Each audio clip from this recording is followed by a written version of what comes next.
Viewers welcome back to my channel. ఈరోజు మనం ఒక పొడి తయారు చేసుకుందాం.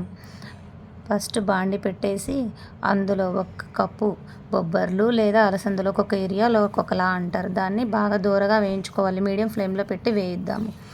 దీన్ని ఆయుర్వేద పరంగా వాడుకోవచ్చండి. మామూలుగా రోజు తినేదే.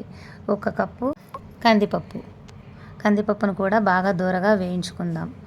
తర్వాత ఉలవలు 2 కప్పులు తీసుకుందామండి. ఉలవలను కూడా బాగా దూరగా వేయించుకోవాలి. బాగా దూరగా వేగాక అన్నిటినీ తీసి చల్లార్చుకుందాం. తర్వాత ఒక కప్పు ధనియాలను కూడా కొంచెం సిమ్లో పెట్టి వేయించుకోవాలండి. హై ఫ్లేమ్ పెడితే మాడిపోతాయి.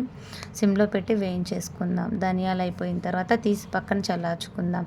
పావు కప్పు జీలకర్ర. ఆ జీలకర్రను కూడా చిన్న మంట మీద వేయించుకుందాం, లేదా మాడిపోతుంది అది కూడా. దీన్ని తీసి పక్కన పెట్టేసుకుందాం. ఇవి మిరియాలండి. పావు కప్పు మిరియాలు తీసుకుందాం, సరిపోతాయి ఆ క్వాంటిటీకి. ఆ మిరియాలు కూడా బాగా వేయించుకోవాలి. బాగా వేయించేసి అవి కూడా తీసి పక్కన పెట్టేసుకుందాం. ఇవి మీకు ఐడియా ఉండకపోవచ్చండి. పిప్పళ్ళు ఆయుర్వేదిక్లో బాగా వాడతారు. పిప్పళ్ళను కూడా బాగా పావు కప్పు తీసుకుందాం. వీటిని కూడా బాగా దూరగా వేయించేసుకుందాం. వాటిని తీసి పక్కన పెట్టేసుకుందాం.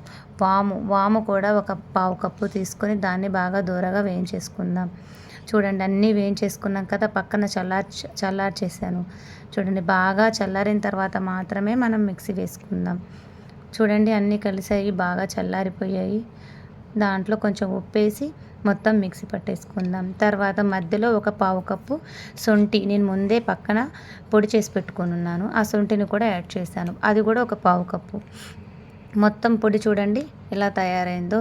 ఈ పొడిని మనం రోజు ఒక స్పూన్ కానీ హాఫ్ స్పూన్ అంతన కానీ తీసుకొని అన్నంలో మొదటి ముద్దలో వేసుకొని తినాలి. ఇలా తినటం వల్ల వెయిట్ లాస్ అవుతారు, డైజెషన్ బాగా ఉంటుంది. ఇంకా గ్యాస్ ప్రాబ్లం ఉన్న వాళ్ళకి చాలా మంచిదండి. దీన్ని వాడితే చాలా ప్రాబ్లమ్స్ పోతాయి. Thank you.